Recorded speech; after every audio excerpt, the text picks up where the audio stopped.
স্টেজে উপস্থিত হয়েছেন ওনার কাছে অনুরোধ রাখবো জনাব হাফেজ মৌলানা গোলাম মুস্তফা সাহেব উনি বক্তব্য রাখবেন। আমরা সকলেই মজলিসে বসে যাই। আমরা এশার নামাজ আওয়াল অব্দে করে নেব। এশার নামাজ পরে পরেই আপনাদের আকাঙ্ক্ষিত আপনাদের সকলের মন জয়কারী বক্তা জনাব মৌলানা ইউসুফ সাহেব উনি এশার নামাজ পরে পরেই ইনশাআল্লাহ বক্তব্য রাখবেন। আমরা সকলে এসে বসে যাই। এখন আপনাদের সম্মুখে বক্তব্য রাখছেন জনাব হাফেজ মৌলানা গোলাম মুস্তফা সাহেব, শিক্ষক সুরুলিয়া মাদ্রাসা।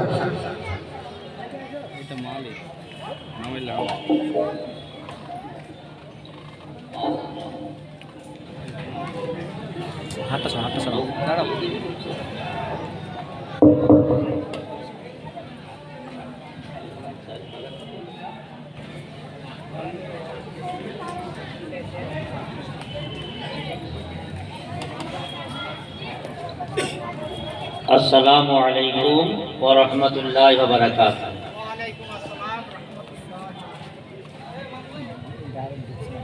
যারা এদিকে বসছেন আর একটু সামনে যে কজন আছেন সামনে বসলে ভালো হতো না, তো কথা রাখতে গেলে সুবিধা হয়। যারা দাঁড়িয়ে আছেন তাদেরকে অনুরোধ করছে আপনারা বসুন। ঠান্ডার সময় আমাদের এইসব এলাকায় তো এখন নিয়ম হয়ে গেছে বাদ মাগরিব জলসা শুরু হচ্ছে। জি, আপনারা উঠে আসুন, সামনে আসুন, সামনে আসুন। জি, আউযু বিল্লাহি মিনাশ শাইতানির রাজীম। বিসমিল্লাহির রহমানির রহিম। আলহামদুলিল্লাহি নাহমাদুহু ওয়া নাস্তাঈনুহু ওয়া নাস্তাগফিরুহু ونؤمن به ونتوكل عليه ونعوذ بالله من شرور أنفسنا ومن سيئات أعمالنا من يهده الله فلا مضل له ومن يضلله فلا هادي له ونشهد أن لا إله إلا الله وحده لا شريك له ونشهد أن سيدنا وحبيبنا ومولانا محمدا عبده ورسوله. أما بعد فأعوذ بالله من الشيطان الرجيم. بسم الله الرحمن الرحيم. قل إن كنتم تحبون الله فاتبعوني يحببكم الله ويغفر لكم ذنوبكم والله غفور رحيم. وقال رسول الله صلى الله عليه وسلم لا يؤمن أحدكم حتى أكون أحب إليه من ولده وولده والناس أجمعين أو كما قال عليه الصلاة والتسليم. আমরা সকলে দরুদ ইব্রাহিম একবার পড়ে নিই। যে দরুদটা নামাজে পড়া হয় মহব্বতের সঙ্গে সকলেই জোরে জোরে বলুন। আমার সঙ্গে বলুন আল্লাহুম্মা সাল্লি আলা মুহাম্মাদিন ওয়া আলা আলি মুহাম্মাদ كما صليت على إبراهيم وعلى آل إبراهيم إنك حميد مجيد. اللهم بارك على محمد وعلى آل محمد كما باركت على إبراهيم وعلى آل إبراهيم إنك حميد مجيد. সবাই একবার হাত তুলি আল্লাহুম্মা আমিন। ربنا ظلمنا أنفسنا وإن لم تغفر لنا وترحمنا لنكونن من الخاسرين. ربنا تقبل منا إنك أنت السميع العليم وتب علينا إنك أنت التواب الرحيم. رب العالمين আজকের এই জলসায় তুমি অসংখ্য রহমতের ফেরেশতা অবতীর্ণ করেছো। এই ফেরেশতার মজমায় আমরা সকলে গুনাহগার তোমার কাছে হাত উঠিয়েছি মাহবুব। আয় আল্লাহ, আমাদের জীবনের সমস্ত গুনাহ রাশি তুমি দয়া করে মাফ করে দাও। আয় আল্লাহ, আমাদের জনম দুঃখিনী মা এবং আব্বাজান যারা কবরে চলে গেছেন সকলকে তুমি ক্ষমা করে জান্নাতের ফয়সালা বানিয়ে দাও। আয় আল্লাহ, যারা বেঁচে আছেন সকলকে হায়াত দারাজ করো। আয় আল্লাহ, কারো ভাই, কারো বোন, কারো স্ত্রী, কারো পুত্র, কারো আপনজন যারা কবরে চলে গেছেন, কারো শ্বশুর শাশুড়ি চলে গেছেন, বাপের বংশধর, মায়ের বংশধর, শ্বশুর শাশুড়ির বংশধর যারা চলে গেছেন সকলকে তুমি মাগফিরাত করো। আয় আল্লাহ, সারা পৃথিবীর যত দিনই এছাড়া মাদ্রাসা আছে সেগুলো তুমি কবুল করো। সেই সঙ্গে আজকের এই জৌলুসপুর মাদ্রাসাকে তুমি বেহাল কবুল করে নাও। আয় আল্লাহ, এখানকার ছাত্র শিক্ষককে কবুল করো। এখানকার হিতাকাঙ্ক্ষী দরদি বন্ধুদের তুমি কবুল করে নাও। আয় আল্লাহ, এই মাদ্রাসাতে যারা জায়গা দিয়েছেন, জমি দিয়েছেন, খেদমত করেছেন, আয় আল্লাহ, অনেকে দাতা, অনেকে অক্লান্ত পরিশ্রম করে এই মাদ্রাসা করেছেন, তারা আজকে অনেকেই জগতে নেই। মাহবুব গো, তাদের সকলকে তুমি মাদ্রাসার খাতিরে কবরে শান্তি দিও। আয় আল্লাহ, আমরা দুনিয়ায় কিছু চাই না, তোমার রহমত চাই। আল্লাহ, মওতের পরে এই মাদ্রাসা আমাদের জন্য সাদকায়ে জারিয়া হিসাবে কবুল করে নাও। আল্লাহ, যারা হাফেজ কোরআন, কোরআনকে হেফজ করেছে, প্রতিটা অক্ষর, প্রতিটা জের জবান মুক্তার বদৌলতে আমাদের সকলকে তুমি জাযা খায়র দান করো। সুবহান রাব্বিকা রাব্বিল ইজ্জাতি আম্মা ইয়াসিফুন ওয়া সালামুন আলাল মুরসালিন আলহামদুলিল্লাহি রাব্বিল আলামিন।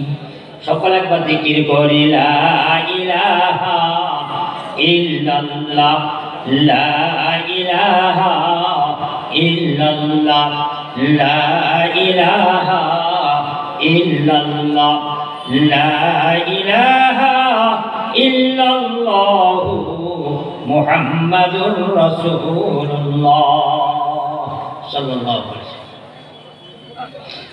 আলহামদুলিল্লাহ। শ্রদ্ধেয় সভাপতি সাহেব, উপস্থিত মুআজ্জাজ উলামায়ে কেরাম, তোলাবায়ে আজিজ, হুজ্জাজে কেরাম, হুফাজে কেরাম, আসেতজায়ে কেরাম, বুজুর্গানে দ্বীন, সম্মানিত বাবাজি বড় ভাইয়েরা, পর্দানাসীনা, দূর দূরান্তে মা ভগ্নীগণ, সকলকে শ্রেণীগত অনুযায়ী শ্রদ্ধা, সালাম, ভক্তি, ভালোবাসা জানিয়ে আজকের এই পবিত্র জালসায় আল্লাহ পাকের পবিত্র গ্রন্থ কোরআনে কারীম থেকে ছোট্ট একটা আয়াতের টুকরো আপনাদের সামনে পরিবেশন করেছি। তারপরে পরেই আল্লাহ পাকের পেয়ারা হাবিব সাল্লাল্লাহু আলাইহি সাল্লাম, যার আজকের এই মাদ্রাসা, এই মাদ্রাসা নবীজির বাগানে আমরা বসে আছি। সেই নবী, যে নবীর বদৌলতে আজকে আমরা দ্বীন পেয়েছি, শরীয়ত পেয়েছি, জান্নাতের খবর পেয়েছি, সেই নবীর প্রতি লক্ষ কোটি দরুদ ও সালাম বর্ষিত হোক। সবাই বলি আল্লাহুম্মা আমিন। আরো একবার বলি আল্লাহুম্মা আমিন।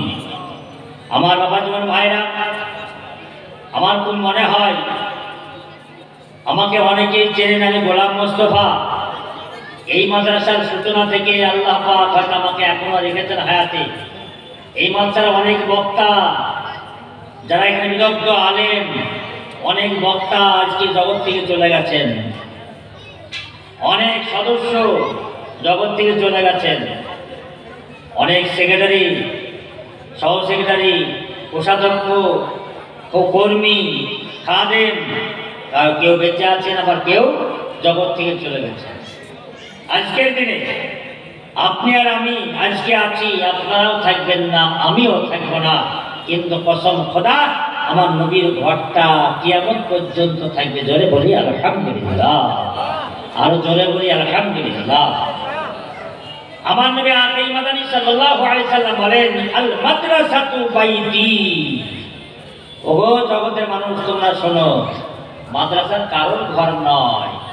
আমার সত্যিও বড় ভাই মাওলানা আব্দুর রাজ্জাক সাহেব, উনি খাদেম, আমার ভাইজান খাদেম, আজি সাহেব খাদেম, সব আমরা খাদেম। যতদিন হায়াত দিয়েছেন ততদিন খেদমত করার আল্লাহ সুযোগ দিলে তবেই।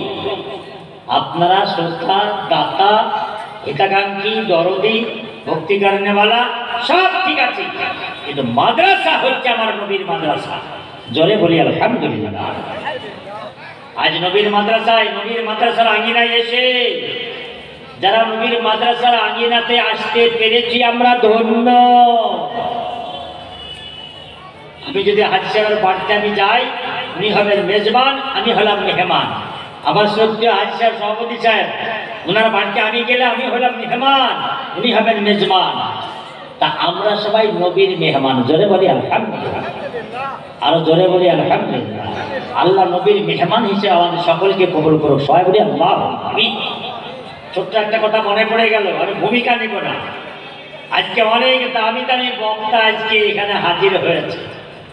সারা বাংলার একবার বিদগ্ধ আলেম, মুফাসসিরে কোরআন, মানে কি বলবো, সারা বাংলায় তারা তাদেরকে নিয়ে তোলপাড়, সেই সমস্ত বক্তা আল্লাহ পাকের শুকরিয়া এবারে হাজির হয়েছে। আমি সেই পুরনো মানুষ, জি, যেমন কলি তেমনি চুরি। আমি পুরনো মানুষ। আমাকে আমার শ্রদ্ধেয় বড় ভাই দাওয়াত হিসাবে বলেন না, ভাই এই তারিখে ডেট হয়েছে, ব্যাস ওইটুকু। আমি দাওয়াতের প্রয়োজন মনে করি না। আমি মনে করি এই মাদ্রাসাটা আমার, মাদ্রাসাটার আমি খাদেম হিসাবে, কর্মী হিসাবে আমারও নিয়াত আছে ইনশাল্লাহ। কয়েকটা মাদ্রাসা আছে, নদিয়ার খোশবাগ মাদ্রাসা, নদিয়ার কৃষ্ণনগর টাউনের শাহী মাদ্রাসা, নদিয়ার কৃষ্ণনগর টাউনে জলেরপাড়া মাদ্রাসা, তেহট্ট মাদ্রাসা, ওই আপনার ধুবুলের কাছে সিংহাটি মাদ্রাসা, পাটপুকুর মাদ্রাসা, বিভিন্ন মাদ্রাসায় আমাদেরকে মাদ্রাসার খাদেম হিসাবে রাখেন। মুর্শিদাবাদের কয়েকটা মাদ্রাসায় আমার আল্লাহ পাকের শুকর, একবার রিজা আমাকে থাকতেই হবে। বল ভাই মুর্শিদা করেন আর না করেন, আপনাকে আসতে হবে, আমাদের সামনে থাকতে হবে। কথা হচ্ছে আমিও শুরুলিয়া মাদ্রাসায় আজ একদিন করতে করতে 31 বছর চলছে শুরুলিয়া মাদ্রাসার খেদমত। আমার কোনো যোগ্যতা নাই, আল্লাহ খেদমত দিচ্ছেন, তাই সম্ভব নাকি আছে। জি, আমি মনে করি যতদিন আমি বাঁচবো, আল্লাহ যদি সুস্থ রাখেন, শুধু ডেটটা কানে আসলে আমি ইনশাল্লাহ আপনার কাছে এরাদা করে গেলাম, ইনশাল্লাহ আল্লাহ কবুল করে বলি আল্লাহ আমিন। তো যেটা বলছিলাম, আমরা নবীর মেহমান হিসেবে আমরা ধন্য, নবীর মেহমান হিসাবে আমরা ধন্য। আল্লাহ রাসূল সাল্লাল্লাহু আলাইহি সাল্লাম এই মাদ্রাসাটা কেন তৈরি হলো, যদি নিজেকে জিজ্ঞাসা করি, তাহলে আমাদের মুখ থেকে উত্তর যেটা আসবে, আপনি নিজেকে প্রশ্ন করবেন, উত্তরটা আপনিও পেয়ে যাবেন। আপনার কাছে সবচেয়ে বড় একটা মওলানা আছে, তার নাম হচ্ছে বিবেক মওলানা। আল্লাহ পাকের ফাজলা কারাম, মক্কার বুকে আল্লাহ রাব্বুল আলামিন যখন তার হাবিবকে পাঠালেন, আমি কোনো ভূমিকা নেব না, সংক্ষিপ্ত সময়ে একবার আউয়াল ওয়াক্তে এশার ওয়াক্ত শুরু হবে, আজান হয়ে যাবে। এই ঠান্ডার সময় আমরা সময় নষ্ট করব না, চট করে আজানের পরে পরে নামাজ পড়ে দিয়ে তারপরে এরপরে সব বিদগ্ধ আলেম, মুফাসসিরে কোরআন হোক, জনদরদী বক্তা ইনশাআল্লাহ রাজি সব হাজির হয়ে গেছেন, আসছেন। কথা হচ্ছে আল্লাহ রাব্বুল আলামিন তার প্রিয় হাবিব সাল্লাল্লাহু আলাইহি সাল্লামকে মক্কার বুকে পাঠালে। মক্কাটা একটা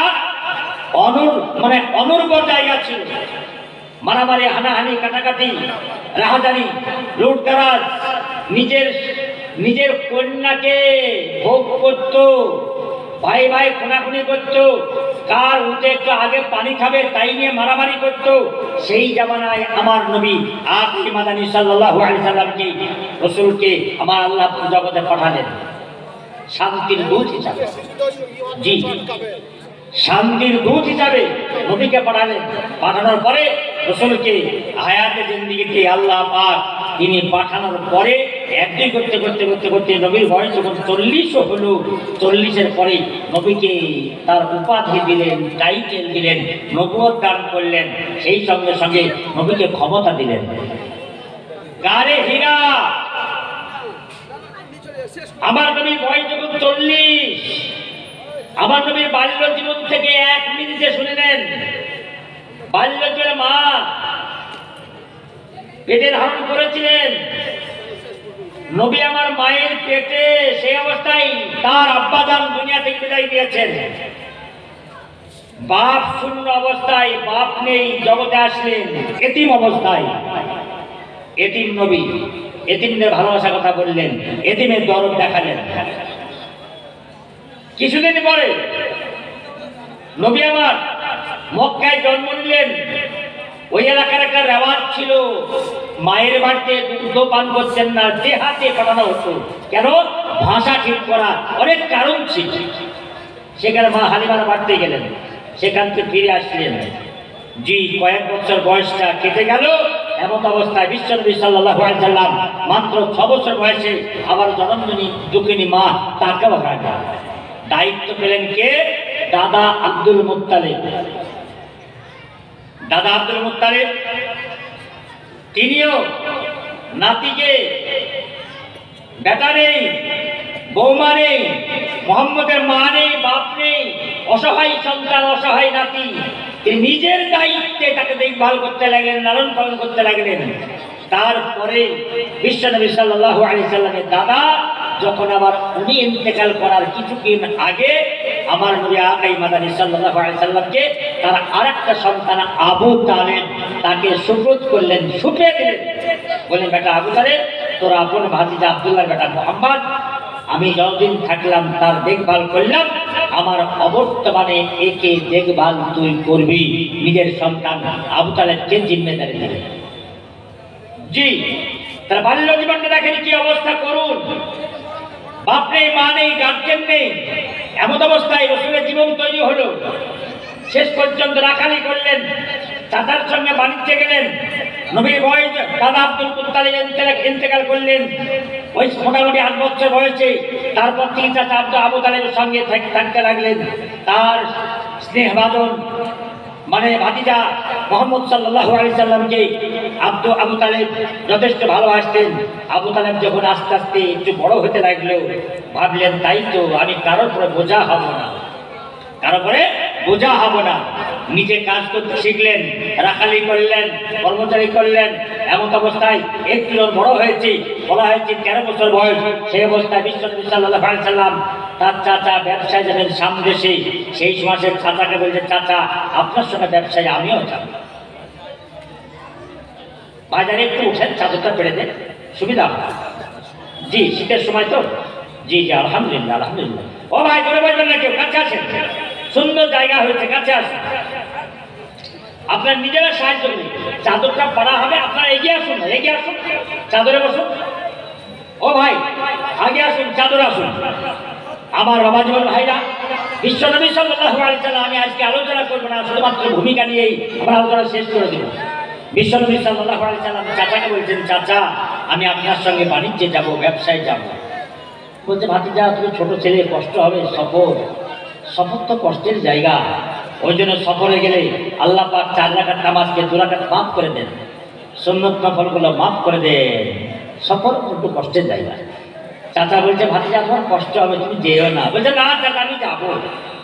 চাচার সঙ্গে সঙ্গী হলেন, সামনে সে ব্যবসায় যাচ্ছেন। প্রচুর রৌদ্রের তাপ, মরুভূমি, প্রখর রৌদ্র, এই দুপুর পায়ে হাঁটা রাস্তা, কখনো উটের পিঠে, কখনো গাধার পিঠে, কখনো খচ্চরের পিঠে যেতে যেতে ক্লান্ত হয়ে পড়ছেন। এমন অবস্থায় বলছেন, চাচা একটু ছায়া হলে ভালো, একটু আরাম করতাম, একটু বিশ্রাম করতাম, আবার যেতাম। কিন্তু ছায়া কোথায় পাবেন? মরুভূমি তো। জি, মক্কা থেকে মদিনা প্রায় কাছাকাছি 450 কিলোমিটার রাস্তা। মাত্র গুনে চুনে 9টা গ্রাম, 9টা গ্রাম, 9টা শহর। আচ্ছা, আমরা দিনের বেলায় সফর করেছিলাম। মাত্র 9টা গ্রাম বা 9টা শহর, ওটাই গ্রাম, ওটাই শহর। রাখা বাঁকা পথ, পাহাড় কেটে পথ, মরুভূমির পথ। জি, চলতে চলতে কোথাও কোথাও একটা গাছ, কোথাও কোথাও একটা গাছ, শুধু পাথর বালি। বিশ্বনবী সাল্লাল্লাহু আলাইহি সাল্লাম তার শৈশব জীবন মাত্র 13 বছর বয়সে চাচার সঙ্গী হলেন সামদেশে ব্যবসায়। যেতে যেতে প্রচন্ড রৌদ্রের তাপে কষ্টবোধ করছেন, কিন্তু দেখতে পাচ্ছেন আসমানের বাদল আমার বিশ্বনবী সাল্লাল্লাহু আলাইহি সাল্লামকে ছায়া করছে। জোরে বলেছেন আমার নবী আকাই মাদানী সাল্লাল্লাহু আলাইহি সাল্লাম কোথাও একটু আরাম করবেন, কোথাও একটা গাছ খুঁজছেন। কাফেলাকে একটু আরাম করবে, 5 ঘন্টা থাকবে, খাওয়া দাওয়া করবে, বিশ্রাম করবে, আবার চলবে। জি, শেষ পর্যন্ত চাচা বলছে, বেটা রে, একটা গাছ দেখতে পাচ্ছি দূরে, চলো ওই গাছতলায় গিয়ে একটু আরাম করবো। আল্লাহু আকবার। গাছতলায় গেলেন, দেখলেন গাছের ডালপালা নেই, শুকনো মরা গাছ। আমার নবী মাদানী সাল্লাল্লাহু আলাইহি সাল্লাম বলেন, ঠিক আছে, এইখানে আমরা কিয়াম করব, এখানেই অবস্থান করব, কিছুক্ষণ আরাম করব। আমার নবী মাদানী নবী মুস্তাফা সাল্লাল্লাহু আলাইহি সাল্লাম শুকনো গাছের নিচে আরাম করছেন। আল্লাহ রাব্বুল আলামিন তার সিসি ক্যামেরায় তিনি দেখতে পেয়েছেন সারা জগতের যিনি জগৎ বরণ্য নবী, যে নবী তৈরি না হলে সারা জগৎ তৈরি হতো না। আজকে নবী যখন একটু মিষ্টি মিষ্টি হাসেন, তখন জান্নাতটা সুসজ্জিত হয়। জোরে বলুন সুবহানাল্লাহ। নবী যদি একটু কান্না করেছেন, জাহান্নামটা থরথর করে কেঁপে যায়। নবীর বিনা আল্লাহ পাক নবীর বিনা ওসিলায় জগতের কোনো কিছু তৈরি করেন নাই। সূর্য তৈরি করেছেন, চন্দ্র তৈরি করেছেন, আসমান তৈরি করেছেন, জমিন তৈরি করেছেন, সারা পৃথিবীর সমস্ত মখলুকাত বিশ্ব নবী সাল্লাল্লাহু আলাইহি সাল্লামের ওসিলায় আল্লাহ রাব্বুল আলামিন বানিয়ে দিয়েছেন।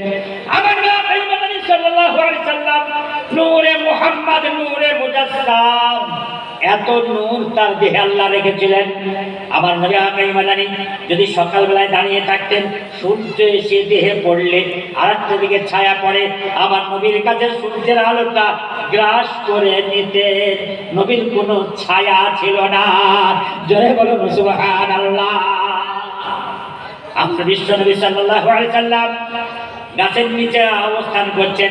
আমার আল্লাহ রাব্বুল আলামিন, ইন্নাল্লাহা আলা কুল্লি শাইইন কাদির, ইন্নাল্লাহা আলিমুম বিযাতিস সুদূর, তিনি দেখতে পেয়েছেন। ফেরেশতাকে বলছেন, যাও যাও যাও, আমার দু জাহানের নবী আকাই মাদানী, দেখো দেখো দেখো, আসমানের এত রৌদ্রের তাপ থেকে বাঁচার জন্য একটা গাছের নিচে আশ্রয় নিয়েছেন, কিন্তু সেই গাছটাই কোনো ডালপালা নেই। আমার নবীকে একটু আশ্রয় দেওয়ার জন্য গাছের ডালপালার প্রয়োজন। আল্লাহ পাকের কুদরতি জাহির হয়ে গেল। সঙ্গে সঙ্গে দেখতে পেলেন, কাফেলায় যতগুলো মানুষ ছিল তারা দেখতে পেল, আল্লাহ পাকের হুকুম হয়ে গেল, শুকনো গাছে আস্তে আস্তে আস্তে আস্তে ডালপালা গজাতে লাগলো। জোরে বলুন সুবহানাল্লাহ। এমন ডাল, এমন পাতা বাহির হয়ে গেল, সারা পৃথিবীর যত গাছ আছে না কেন, ও গাছটা একটা ব্যতিক্রম গাছ হয়ে গেল। গাছের ডালপালা বেরিয়ে আস্তে আস্তে ছায়াদার হয়ে গেল। বিশ্বনবী সাল্লাল্লাহু আলাইহি সাল্লামের সাথে যারা কাফেলায় ছিল তারা দেখতে পেলেন, আল্লাহু আকবার, শুকনো গাছ কেমন করে হয়ে গেল। ওরে নবীকে গাছ চিনতে পেরেছিল, আসমান চিনতে পেরেছিল, বাদল চিনতে পেরেছিল, সূর্য চিনতে পেরেছিল, চন্দ্র চিনতে পেরেছিল, জমিন চিনতে পেরেছিল। হতভাগা উম্মতে মুহাম্মাদি, আজকে আমরা নবীকে চিনতে পারলাম না।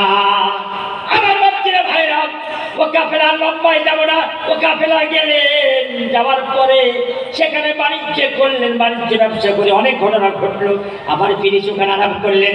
বিশ্বনবী সাল্লাল্লাহু আলাইহি সাল্লাম মদিনায় আসার পরে সাহাবাদের বললেন, বাচ্চারা তোমরা শোনো শোনো শোনো, তোমরা যখন ওই দিকে যাবে, ওই রাস্তায় সফর করবে, ওই অমুক জায়গায় একটা গাছ আছে, সেই গাছটার নিচে অবস্থান করবে। ওই গাছটার নাম হয়ে গেল সাহাবাওয়ালি গাছ। জোরে বলুন সুবহানাল্লাহ। আমার বাচ্চারা ভাইরা, নবীর বরকত, নবীর মুজিজা, ও গাছটার আল্লাহ পাক রেখে দিলেন। ওই গাছটার ইতিহাস বলে, আজকে 1450 বছর হয়ে গেল বিশ্বনবী সাল্লাল্লাহু আলাইহি ওয়াসাল্লাম জগতে নেই, তিনি আজ কবরে শুয়েছি। আপনার আমার জন্য ইয়া রাব্বি হাবলি উম্মতি কেঁদে কেঁদে কবরের মাটিকে কাদা করে ফেলেছেন। আমার বন্ধুরা আমার, সেই গাছটা আজও সাক্ষ্য বহন করে। সেই গাছটা ডাল ভাঙে না, সেই গাছটার পাতা পড়ে না, সেই গাছটার পাতা শুকায় না, সেই গাছটা অবিকল অবস্থায়, একই অবস্থায় মাঠের ভিতরে বড় পাকুড়ি গাছ, বড় গাছ থাকলে যেমন চেহারা নেয়, ওই বড় গাছ হিসাবে এখনো সেই গাছটা রয়েছে। জোরে বলুন সুবহানাল্লাহ। জোরে বলুন তাকবীর, বলুন নারায়ে তাকবীর। আমার বাচ্চারা ভাইরা, সারা পৃথিবীর বিজ্ঞানীরা ছুটে গেল, সাংবাদিকরা ছুটে গেল, ভারতের উদ্ভিদ বিজ্ঞানী তারাও ছুটে গেল। যাওয়ার পরে সেই গাছটা দেখার জন্য গেল ওই জর্ডন শহরে। যাওয়ার পরে সেই জর্ডন শহর গাছটাকে এখন ব্যারিকেড করে ঘিরে রেখেছে, একটা প্রদর্শনীর জন্য রেখে দিয়েছে। আমার বাচ্চারা ভাইরা, তারা গিয়ে দেখতে পেল এ গাছ অন্য গাছের মতো নয়, এ গাছটা একটা ব্যতিক্রম গাছ। নবীর মুজিজা হিসাবে সেই গাছটা আজ রয়েছে। জোরে বলুন সুবহানাল্লাহ। ভারতের বিজ্ঞানীরা গেল, উদ্ভিদ বিজ্ঞানীরা গিয়ে সেই গাছটার ছবি তুলল। আমাদের দেশের কলম পত্রিকাতে, অন্য পত্রিকায় দেবে না বাপ, কলম পত্রিকায় গাছের চেহারা, গাছের ছবি সহ কলম পত্রিকায় দিয়ে দিল। 1450 বছরের আগেকার গাছ একই অবস্থা রয়েছে। যারা বলুন সুবহানাল্লাহ। আমার ভাবছিলাম ভাইরা, বিশ্বনবী সাল্লাল্লাহু আলাইহি সাল্লামকে আমি যেটা বলতে চেয়েছিলাম, অল্প সময়ের জন্য আজকে কথা রাখবো। আমার নবী আকাই মাদানী সাল্লাল্লাহু আলাইহি সাল্লাম, সেই নবীর একটা গাছ, সেই নবীর একটা প্রতিষ্ঠান, সেই নবীর একটা মাদ্রাসা, সেই নবীর একটা ঘর, সেই ঘরের আপনার আমি মেহমান। আল্লাহ কবুল করুন, বলি আল্লাহ। আমার বাচ্চারা ভাইরা, নবীকে আমি চিনতে পারলাম না। বিশ্বনবী সাল্লাল্লাহু আলাইহি সাল্লাম মক্কা থেকে মদিনায় গেলেন। জি, শৈশব জীবনটা এমন কঠোর, এমন করুণ, এমন শক্ত। জি, শুরু হয়ে গেল, মানে নওজোয়ান জীবন শুরু হলো। উনি একটা ক্লাব করেছিলেন মক্কার অলিতে গলিতে, মারামারি, খোঁড়াখুড়ি, ভাই ভাই রক্তপাত, জি রাহাজানি, চিন্তায় লুটতরাজ সব চলে গেল। ওই অবস্থায় উনি যখন জোয়ান ছেলে, 18, 20, 22, 24 নওজোয়ান অবস্থায় উনি একটা ক্লাব তৈরি করলেন, একটা সংগঠন তৈরি করলেন। আমাদের ছেলেরাও ক্লাব তৈরি করেন। আমিও হয়তো ওই ইয়াং বয়সটাই আমি একটা ক্লাবের সঙ্গে যুক্ত ছিলাম, আমি খেলাধুলো করেছি। কথা হচ্ছে এই, আজকের দিনে বিশ্বনবী সাল্লাল্লাহু আলাইহি সাল্লাম ওই জীবনটাই ক্লাব করেছিলেন। সেই ক্লাবের কর্মসূচি ছিল, প্রথম ছিল অসহায় নিপীড়িত মানুষের পাশে এই ক্লাবের ছেলেরা দাঁড়াবে। জোরে বলুন সুবহানাল্লাহ। ক্লাবে কি হয়, প্রত্যেকটা বংশের ছেলে একটা প্রত্যেকটা সম্ভ্রান্ত বংশের ছেলে, সমস্ত বংশের একটা নওজোয়ান ছেলেকে নিয়ে একটা ক্লাব গঠন হয়, একটা সংঘ গঠন হয়। তো সেই সংঘটা, সেই ক্লাবটা আমার নবীজি করেছিলেন। নবীজির জামানায় সেই ক্লাবের কর্মসূচি অসহায় নিপীড়িত মজলুম ব্যক্তির পাশে এই যদি 30টা ছেলেকে দাঁড়ায়, 30টা বংশের 30টা ছেলেকে দাঁড়ালে আর সেই লোকটার প্রতি অত্যাচার করতে কেউ পারবে না। অসুস্থ, রোগী, বিধবা, অসহায়, তাদের সেবা, তাদের খেদমত, তাদের কল্যাণ, তাদের ভালাইয়ের জন্য এই ক্লাব সেদিন কাজ করেছিল। সেই ক্লাবকে পরিচালনা করেছেন আমার নবী মুহাম্মদ রাসূলুল্লাহ সাল্লাল্লাহু আলাইহি সাল্লাম। সেই ক্লাবটার নাম ছিল হিলফুল ফাজল। আরো চলে যায়, এরপর আধ্যাত্মিক জগতে চলে আসছে। বিশ্বনবী সাল্লাল্লাহু আলাইহি সাল্লাম 25 বছর বয়স বিয়ে করলেন। আজকের সরকার বাহাদুর বলল, ওরে হতভাগা মুসলমান, নবীর একটু যদি জীবন চরিত্রটা আমরা পড়তাম তাহলে সরকার আমাদেরকে লাগাম দিত না। জি, আজকালকার ছেলে পেলে মোবাইল দেখে দেখে এচর পাকা, সিঙ্গাপুরি কলা দেখতে লাগে কাঁচা, ভিতর পাকা, এইটুকু ছেলে পেলে বিয়ে করার জন্য খেতে গেল। নবীজি বললেন না, সাবধান। জি, এটা কাঁঠাল গাছ, সেগুন গাছ, ওই কেবল একবারে ফল উঠেছে, ওকে কাটবেন, ফাড়বেন, খাট বানাবেন, ভেঙে পড়ে যাবে। ওই গাছটাকে পাট তেলতে হবে। কি আছে, ওই গাছটাকে পাট তেলতে হবে। পাকা গাছ, সারওয়ালা গাছ, একটা জীবন কেটে যাবে। জি, আহা, প্রত্যেকটা জিনিস একটা ব্যাকগ্রাউন্ড আছে। রাসূলুল্লাহ সাল্লাল্লাহু আলাইহি সাল্লাম ঠিক 25 বছর বয়সে বিয়ে করলেন। সরকার বলছে 22-এর নিচে নয়, মেয়েদের 18-র নিচে নয়। আমার রাসূলের কন্যা ফাতেমা যখন বিয়ে হয়, রাসূলের বেটি ফাতেমা নওজোয়ান হয়েছেন, সুন্দরী মেয়ে, বিশ্ব সুন্দরী মেয়ে, নবীর কন্যা। জি, 18 বছর বয়স হয়ে যাচ্ছে, নওজোয়ান হয়েছে। সাহাবারা বলছেন, হুজুর ফাতেমা তো বড় হয়েছে, ফাতেমা তো বড় হয়েছে। রাসূল কারোর কথায় কর্ণপাত করলেন না। বয়স যখন 18 পূর্ণ হলো, নবীজি বিয়ে দিলেন। এই হতভাগা মুসলমান, নবীর ওই কথাটাই সরকার বাহাদুর আজকে প্রাধান্য দিল। মেয়েদের 18 বছরের নিচে বাচ্চা কাচ্চার মা হলে তার শরীর স্বাস্থ্য শেষ হয়ে যাবে, জীবন যৌবনের ক্ষতি হবে। নবীজি জানতেন, নবীজি সবচাইতে বিশ্ববিজ্ঞানী, বিশ্ব ডাক্তার। জোরে বলুন আলহামদুলিল্লাহ। আমার বাবা যে ভাইরা, তাহলে মেয়েদের 18 বছর বেঁধে দিলেন। আজকে সরকার বাহাদুর, আমাদের শিক্ষিত সমাজ, বাল্য বিবাহ চলবে না, বাল্য বিবাহ বিবাহ দিব না, আমরা একমত। আমার নবীজি 1450 বছর আগে বাল্য বিবাহের বিরোধিতা করে গেছেন। তিনি বয়স না হলে বিয়ে করতেও তিনি দেননি। আসুন আবার চলে যায়, এবার আরেকটু বয়স হলো আধ্যাত্মিক জগৎ। আধ্যাত্মিক জগতে যখন পা দিলেন, তখন সারা পৃথিবীতে রাহাজানি, লুটতরাজ, খুনাখুনি এই জন চলতে লাগে। এই অবস্থায় বিশ্বনবী সাল্লাল্লাহু আলাইহি সাল্লাম একটু ধ্যান করতে লাগলেন। আল্লাহ বলে, আল্লাহ এই পৃথিবীর শান্তি কি করে থাকবে? আজকে হিন্দু চাই শান্তি, মুসলমান চাই শান্তি, ইহুদি চাই শান্তি, খ্রিস্টান চাই শান্তি, আমেরিকা চাই শান্তি, রাশিয়া চাই শান্তি, ও আরব চাই শান্তি, ইরাক চাই শান্তি, ইরান চাই শান্তি, চেচনিয়া চাই শান্তি। সারা পৃথিবীর সবাই শান্তি চায়। শান্তি আসবে কিসে? কোন রাস্তায় গেলে শান্তি খুঁজে পাবো? আমরা কিন্তু সেটুকু আমরা জানলাম না। যখন ন্যায় নিষ্ঠা প্রতিষ্ঠা হবে, অটোমেটিক অশান্তি দূর হয়ে যাবে। আমার বাবা জীবন ভাইরা, আমার সাল্লাল্লাহু আলাইহি সাল্লাম তাই পৃথিবীর এই বিশ্ব শান্তির জন্য কল্পনা করতে লাগলেন, চিন্তা করতে লাগলেন। সেটা আবার একা একা, আবার কখনো নির্জনে, এমন একটা নির্জন জায়গা গাড়ে হীরাকে নির্ধারণ করলেন। গাড়ে হীরায় চলে গেলেন। প্রায় কাছাকাছি 2500 ফুট উঁচু সেই গাড়ে হীরা। সেই পাহাড়ে উঠলেন। আহা হা, তখনকার জামানায় সেই পাহাড়ে ওঠা কি চারটেখানে কথা গো। আল্লাহ রহমত আপনার দোয়াতে আমি 11 গিয়েছিলাম, আমি উঠেছিলাম। আহা, এই কাশীপুরের দুজন হাসেন আমার সঙ্গে অর্ধেক উঠেছিলেন। জি, গাড়ি হেরায় উঠতে উঠতে উঠতে তো এখন তো অনেক রাস্তা হয়েছে, তখন যে কি কষ্ট করি। আমার নবী সেই জায়গাটা নির্ধারণ করলেন। আল্লাহ ভালো জানে, আল্লাহরই কুদরত। আহা, জি, সেখানে গেলেন। সেখানে যাওয়ার পরে মানুষের চিন্তায় ওই যে গাড়ি হেরায় হ্যাঁ হয়ে পিঠেও ঠেকছে, পেটেও ঠেকছে, তারপরে একটা জায়গা দুখানা চৌকির মতো, চৌকের মতো জায়গা, সেই জায়গায় রাসূল আমার আল্লাহর ধ্যানে মশগুল হলেন। সারা পৃথিবীর কল্যাণের জন্য আমার আল্লাহ রাব্বুল আলামিন বাণী দিলেন, শান্তির বার্তা দিলেন।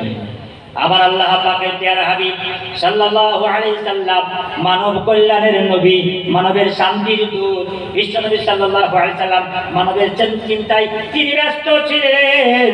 এই অবস্থায় আল্লাহ রাব্বুল আলামিন জিবরিল আমিনকে বলছেন, জিবরিল আমিন রে যা। আমার নবী মুস্তাফা সাল্লাল্লাহু আলাইহি সাল্লাম গারে হিরায় সারা পৃথিবীর কল্যাণের জন্য যখন চিন্তা ছিলেন, ওই অবস্থায় জিবরিল আমিন, সেখানে কোনো মানুষ যায় না, কোনো বন্ধু যায় না, শুধুমাত্র রাসূলের অর্ধাঙ্গিনী, রাসূলের বান্ধবী, রাসূলের অর্ধাঙ্গিনী হযরত খাদিজা কখনো কখনো খাবার পানি নিয়ে যেতে। হঠাৎ করে একদিন রাতের অন্ধকারে শবে বরাত, শবে কদরের রাত্রিতে, মাহে রমজান শবে কদরের রাত্রিতে আল্লাহ পাকের তরফ থেকে জিবরিল আমিন এসে বলছেন, আসসালাতু ওয়াসসালামু আলাইকা ইয়া রাসূলুল্লাহ, আসসালাতু ওয়াসসালামু আলাইকা ইয়া হাবিবাল্লাহ।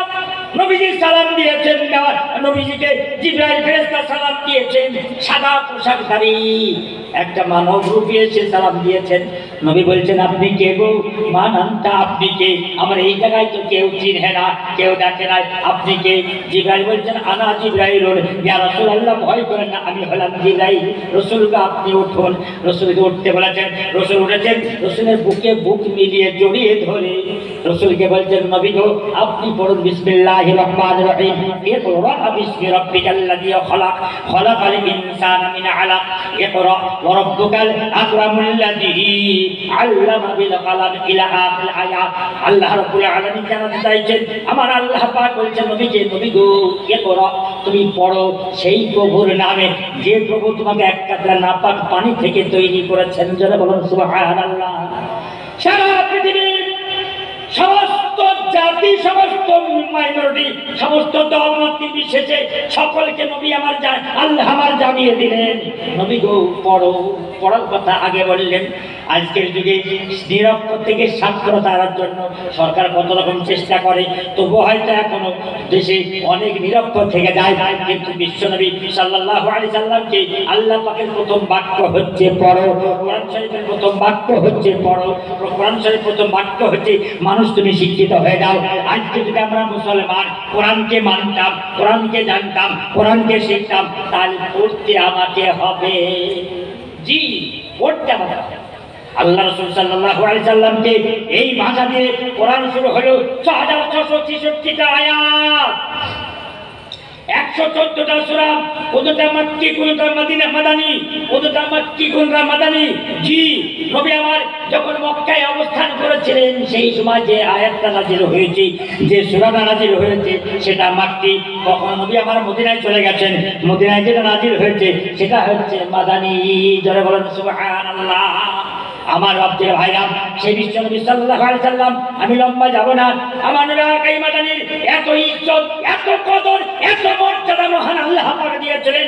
আল্লাহ পাক তার হাবিব সাল্লাল্লাহু আলাইহি সাল্লামকে এত ইজ্জত দান করেছিলেন। জিবরাইলকে বললেন, জিবরাইল রে, আমার বন্ধু যেখানে যাবে সেখানে গিয়ে আমার বন্ধুর সঙ্গে সাক্ষাৎ কর, আমার বার্তা, আমার খবরটা তাকে পৌঁছে দে। আমার বন্ধু আমার আল্লাহ রাসূল সাল্লাল্লাহু আলাইহি সাল্লাম মক্কা থেকে মদিনায় গেলেন। মদিনায় যখন গেলেন 53 বছর বয়সে মদিনায় গেলেন। মাত্র 90 থেকে 13 বছর মক্কায় জিন্দেগি একবারে যুদ্ধ জিহাদ করে মক্কা জিন্দেগি কাটিয়ে দিয়েছিলেন। এমন অবস্থায় মক্কা থেকে মদিনায় যখন গেলেন, মদিনায় যাওয়ার পরে মদিনার মানুষ রাসূলকে পাওয়ার জন্য লালায়িত ছিল।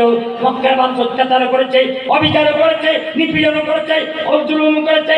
এমন অবস্থায় নবী মুহাম্মদুর রাসূলুল্লাহ সাল্লাল্লাহু আলাইহি ওয়াসাল্লাম মক্কা থেকে মদিনায় গেলেন। মদিনার মানুষ তাকে পাওয়ার জন্য ব্যস্ত ছিল। এই বংশ চাইছে নবী আমার বংশে মেহমান হোক, আরেকজন চাইছে আমার বংশে মেহমান হোক। বিশ্ব নবী সাল্লাল্লাহু আলাইহি সাল্লাম নিজে থেকে কারোর বাড়িতে মেহমান হলেন না। নবীজি বললেন, আমি যে উটের উপর চেপে আছি, উটটাকে জিজ্ঞাসা করি, উট যেখানে বসবে সেইখানে আমি তার বাড়িতে মেহমান। উটের লাগাম ধরে মক্কার মদিনার গলিতে গলিতে মদিনাবাসী পিছনে পিছনে ঘুরে উটের লাগাম ধরে ছোটে। মদিনার গলিতে গলিতে উটের লাগাম ধরে চলতে চলতে চলতে একটা বাড়িতে একজনের কপাল ফিরে গেল, আবু আইয়ুব আনসারীর কপাল ফিরে গেল। তার বাড়ির সামনে উটটা বসে গেল। নবীজি বললেন, এই বাড়িতে আমি মেহমান। জোরে বলেন সুবহানাল্লাহ। আবু আইয়ুব আনসারী বাড়িতে ওখানে একটা মসজিদ তৈরি হলো, যে মসজিদটার নাম মসজিদে কুবা। আবু আইয়ুব আনসারী বাড়িটা এখন মাদ্রাসার রূপ নিয়েছে, এখন সেটা মাদ্রাসা। জোরে বলেন সুবহানাল্লাহ। আমার রব্বের ভাইরা, ওইখান থেকে নবী যখন মক্কায় বেশি লোক ইমানদার হয়ে গেল, মদিনা যখন জয় হয়ে গেল, মদিনার অধিকাংশ মানুষ যখন রাসূলের বায়াত গ্রহণ করলেন, মদিনার ভিতরে যে মসজিদটা তৈরি হলো, যে মসজিদের আঙিনাতে আমার বিশ্ব নবী সাল্লাল্লাহু আলাইহি সাল্লাম এখনো শুয়ে আছেন, সেই মসজিদে নববী, সেই মসজিদে নববীটা তৈরি হয়েছিল 80 হাত চওড়া, 80 হাত লম্বা। এই নিয়ে মসজিদ তৈরি। খেজুর গাছের খুঁটি, এদিকে খেজুর গাছের খুঁটি, যেখানে ইমাম সাহেব দাঁড়ায় দুই মেহরাবের সামনে, ওখানেও শুকনো খেজুর গাছের খুঁটি। এই দিয়ে তৈরি হলো আমার রব্বের ভাইরা। খেজুর গাছের ডাল দিয়ে ছাউনি হলো, খেজুর গাছের ডাল দিয়ে ঘিরা হলো। সেই মসজিদ তৈরি হলো।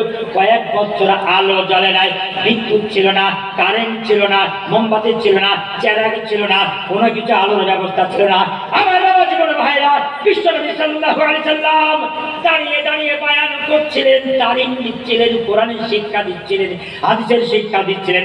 নবী যখন একটু ক্লান্ত হয়ে পড়তেন, খেজুর গাছের শুকনো খুঁটিতে একটু হেলান দিতেন। এই অবস্থায় একজন বিচক্ষণ সাহাবী ছিলেন, যার নাম ছিল আবু আইয়ুব আনসারী। আবু আইয়ুব আনসারী বিচক্ষণতায় বুঝতে পারলেন আমার দরদি নবী আমার কষ্ট পাচ্ছেন, দাঁড়িয়ে দাঁড়িয়ে বয়ান করছেন, এই অবস্থায় কষ্ট হচ্ছে, তাই একটু টেক লাগাচ্ছেন। নবীকে করুণ কণ্ঠে বলছেন, রাসূল গো, যদি আপনার অনুমতি পেতাম তাহলে আপনার একটা বসার জন্য ব্যবস্থা করতাম। মিশকাত শরীফে হাদিসে এসেছে, বিশ্ব নবী সাল্লাল্লাহু আলাইহি সাল্লাম দাঁড়িয়ে দাঁড়িয়ে তালিম দিচ্ছেন, দাঁড়িয়ে দাঁড়িয়ে ইসলাম শিক্ষা দিচ্ছেন। এই অবস্থায় বসার ব্যবস্থার জন্য আবু আইয়ুব আনসারী যখন বলেছেন, বিশ্বনবী বলেন, আবু আইয়ুব আনসারী যাও যাও। না, সালমানে ফার্সি বিখ্যাত বুজুর্গ সাহাবী সালমানে ফার্সিকে বলছেন, ও সালমানে ফার্সি, যাও তুমি একটা তৈরি করো, বসার ব্যবস্থা করো।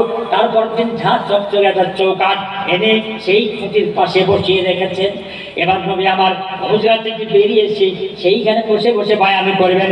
সাহাবায়ে কেরামরা চাতক পাখির মতো যে যতটা পেরেছে কাছে এসে নবীকে দেখা করবেন, নবীর চেহারায় চেহারা মিলাবেন। এমন অবস্থায় সবাই কাছে এসে গেছেন।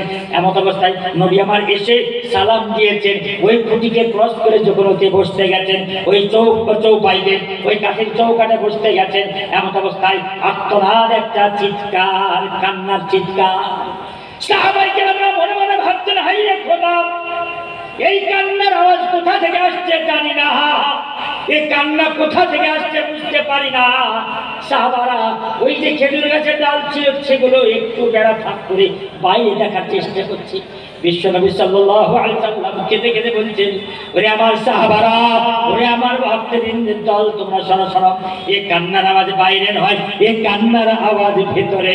নবী আবার থাকতে পারলেন না, আস্তে আস্তে সেই খুঁটির কাছে গিয়ে দুটো হাত দিয়ে বুকে জড়িয়ে নিয়ে নবী আমার বলেন, লা বাকা লা বাকা, ওরে খুঁটি তুই আর কাঁদিস না, শুকনা খেজুর গাছের খুঁটি তুই আর কাঁদিস না, তুই আর কাঁদিস না, লা বাকা লা বাকা লা বাকা, তুই কাঁদিস না, হাত্তা ইয়াউমাল কিয়ামা, তুই আমার সঙ্গে কিয়ামত পর্যন্ত থাকবি।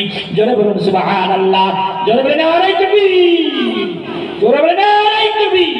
আমার বাচ্চার ভাইরা, বাচ্চা যখন বাচ্চা কান্নাকাটি করে, বাপ বাইরে থেকে আসার পরে যখন বাচ্চা কান্না দেখে বুকে উঠিয়ে নেয়, বাপের ঘাড়ে মাথা দিয়ে বাচ্চা ডুকরে ডুকরে কাঁদে, বাপ আদর করে, একটা হাত গোলায়, বাচ্চা আস্তে আস্তে কুপিয়ে কুপিয়ে কাঁদতে কাঁদতে কান্না বন্ধ হয়ে যায়, সে সান্ত্বনা পেয়ে যায়। আমার নবীর বুকে মাথা দিয়ে ওই খেজুর গাছের শুকনো খুঁটি, নবী যখন হাত গুলিয়ে বলে, লা বাকা, তুই আর কাঁদিস না রে, তুই কাঁদিস না, হাত্তা ইয়াউমাল কিয়ামা, কিয়ামত পর্যন্ত আমার সঙ্গে থাকবি।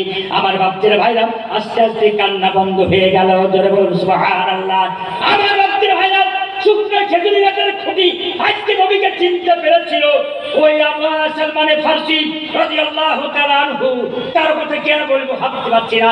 আমার নবী এই মাদানী সাল্লাল্লাহু আলাইহি সাল্লামের সামনে যত সাহাবা ছিলেন মুরব্বী, তার ভিতরে কয়েকজনের ভিতরে ওই সালমানে ফারসি একজন বিচক্ষণ মুরব্বী। তিনি একটা ইহুদির গোলাম ছিলেন। তিনি সেখান থেকে গোলামতি করেন, ছুটি পেলে নবীর কাছে এসে হাদিস শিখেন, দ্বীন শিখছেন। এমন অবস্থায় একদিন তার ইহুদি মনিবকে বলছে, ওগো মনিব, আমাকে একটু যদি আপনি আজাদ করে দেন আমি আরাম পেয়ে যেতাম। সেই মনিব বলল, তুমি একটা খেজুর গাছের বাগান লাগাও, সেই বাগানটা লাগাবে, গাছ হবে, গাছ ফল ধরবে, তারপরে তোমাকে আজাদ করব। মাথায় হাত, হাইরে খোদা, খেজুর গাছ, খেজুর গাছের বাগান লাগিয়ে, গাছ লাগিয়ে বড় হতে, গাছ বেরোতে, বড় হয়ে মোটা হয়ে, তারপরে সেই গাছ সাবালক হয়ে তারপরে যার ফল আসবে, মোটামুটি 15 বছর। আবু আইয়ুব সালমানে ফারসি তারপরে দিন রাসূলের সান্নিধ্যে এসে দূরে বসে টুকরে টুকরে কাঁদছে, হাইরে হতভাগা, নিজের কপালে থাপড় দিয়ে বলছে, হাইরে হতভাগা। বলে, সালমানে ফারসি, তুই জীবনে আর আজাদ পাবি না। নবী যে বুঝতে পেরেছেন, নবী বলছেন, ওরে সালমান, কাঁদো কেন বলো? সালমান বলছেন, রাসূল গো, আমি তো ইহুদির গোলাম, আমি চেয়েছিলাম আজাদ পেলে আপনার সান্নিধ্যে সারা জীবনটা কোরবানি করে দিব। রাসূল গো, আমি আর আজাদ পাবো না। বলে, কেন? এই কারণ আমি গাছ লাগিয়ে বাগানে ফল হলে তারপরে কেন আজাদ পাবো? নবীজি বললেন, যাও সালমান, জমি তৈরি করো, ও বাগানে আমি লাগাবো। আমার ভক্তের ভাইরা, 1 ঘন্টার ওয়াজ 5 মিনিটে করি। বিশ্বনবী সাল্লাল্লাহু আলাইহি ওয়াসাল্লাম জমি তৈরি করতে বললেন, সালমানে ফারসি জমি তৈরি করলেন, রাসূলকে বললেন সাহাবাদের নিয়ে জমির কাছে গিয়ে বাগান লাগাতে শুরু করলেন। সেই বাগান লাগানো হলো, আস্তে আস্তে হাইব্রিড গাছ বেরিয়ে গেল। এই গাছ হতে হতে হতে হতে 100 দিনের মাথায় প্রত্যেকটা গাছের কান্দি ফল এসেছে। জোরে বলুন সুবহানাল্লাহ। আমার ভক্তের ভাইরা, সেই বাগান, ওই সালমানে ফারসির বাগান, যে বাগানের ফল সারা পৃথিবীর সবচাইতে দামি ফল, দামি খেজুর, খেজুরে আজওয়া। জোরে বলুন সুবহানাল্লাহ, জোরে বলুন সুবহানাল্লাহ। সময় শেষ, আমি যাব না, শুধুমাত্র এইটুকু আপনাকে জানাতে চাইলাম, যেটা বলতে চেয়েছিলাম, আমরা নবীর মাদ্রাসার আমরা মেহমান, নবীর মেহমান, নবীর মেহমান হিসাবে যতদিন বেঁচে থাকবো আল্লাহ পাক কবুল করুন। সবাই বলি আল্লাহুম্মা আমিন। একবার নারায়ে তাকবীর দেওয়া, হাত তুলে নারায়ে তাকবীর, নারায়ে তাকবীর। আমার ভক্তের ভাইরা, বিশ্বনবী সাল্লাল্লাহু আলাইহি সাল্লামকে সাহাবায়ে কেরামরা জীবনের চাইতে ভালোবেসেছিলেন। জীবনের চাইতে আমার আল্লাহ রাব্বুল আলামিন জানিয়ে দিয়েছেন, লা ইউমিনু, নবীজি বলেছেন, লা ইউমিনু আহাদুকুম হাত্তা আকুনা হাব্বা ইলাইহি মিন ওয়ালিদিহি ওয়া ওয়ালাদিহি ওয়ান নাসি আজমাইন। নবীজি বলেছেন, অতক্ষণ পর্যন্ত তোমরা পুরো মুমিন হতে পারবে না নিজের বেটা, নিজের বেটি, নিজের ভাই, নিজের বোন, নিজের মা, নিজের বাপ, নিজের সন্তান সন্ততি, ইহা তাকে নিজের আত্মার চাইতে বেশি নবীকে ভালোবাসতে না পারবে, অতক্ষণ পূর্ণ মুমিন হতে পারবে না। তাই আমরা ইরাদা করি আমার নবীকে নিজের কলিজার চাইতে আমরা মহব্বত করবো। যারা বলি ইনশাআল্লাহ। নবী আজ নেই, নবী দেখে যাওয়া দিন। এই যে কোরআন, যে কোরআন নিয়ে ছিনিমিনি চলে, হাদিস নিয়ে ছিনিমিনি চলে, নবীর চরিত্র নিয়ে ছিনিমিনি চলে, নবীর মাদ্রাসা নিয়ে ছিনিমিনি চলে, এই অবস্থায় আজকের দিনে কোরআনকে বুকে নিয়ে, মাদ্রাসাকে বুকে নিয়ে জড়িয়ে ধরে মাদ্রাসার ভালোবাসা, মাদ্রাসার প্রেম, মাদ্রাসার মহব্বত দিয়ে আমরা বেঁচে থাকবো, নচেত আমাদের ঈমান বাঁচানো যাবে না। এই দাওয়াত দিয়ে আপনারা কোরআনকে বাঁচানোর জন্য, মাদ্রাসাকে বাঁচানোর জন্য, নবীর আদর্শকে বাঁচানোর জন্য যেটুকু প্রয়োজন আমরা তা দিতে রাজি। জোরে বলেন ইনশাআল্লাহ, জোরে বলেন নারায়ে তাকবীর, বলেন নারায়ে তাকবীর। আমার বাবাজন ভাইরা, আমি সংক্ষিপ্ত আলোচনায় এখানে সমাপ্ত করলাম। এক্ষণে আজান হবে, আজানের পরে নামাজ হবে, নামাজের পরে সারা বাংলার খ্যাতনামা জনপ্রিয় বক্তা, আমারই প্রিয় বাবা জীবন সূর্য মাদ্রাসার ছাত্র, যাকে হাঁটি হাঁটি পা করে আমি হতভাগা গোলাম মুস্তাফা, আমাদের অনেক শিক্ষক, যাকে দিয়ে দিয়ে আজকে এখন বিশাল বড় বক্তা, যার নাম হলো কারি ইউসুফ সাহেব। জি, আমার বাবা জীবন এক করি এসা পড়ে তার বয়ান, তারপরে সারা বাংলার বিদগ্ধ আলেম, বিদগ্ধ কারি, একবারে মনোমুগ্ধকর কণ্ঠ, আজকে সবগুলো হাজির। আল্লাহ চাইলে আমরা শেষ দোয়া না করে কেউ যাব না, ইনশাআল্লাহ বলুন ইনশাআল্লাহ। আল্লাহ পাক আপনাকে সকলকে কবুল করুন। বলতে বিয়াদের ক্ষমা চেয়ে বিদায় নিচ্ছি। আসসালামু আলাইকুম। হ্যালো, এখনই এসার আসান হবে।